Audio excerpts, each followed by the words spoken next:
Quand l'infidélité se répète, ce n'est plus une erreur. C'est un choix conscient. Et chaque choix répété devient une habitude. La première fois, tu peux pardonner, si tu as un grand cœur, sauf si tu es strict. La deuxième fois, c'est un signe d'alarme qui révèle la vraie nature de ton partenaire. Mais à partir de la troisième fois, tu comprends une chose importante.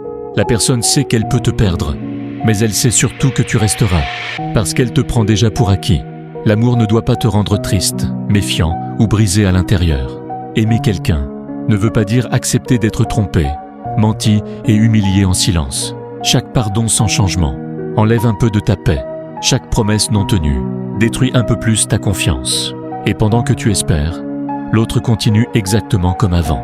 Rester dans une infidélité répétée, ce n'est pas être fort. C'est habituer à l'inacceptable et l'intolérable.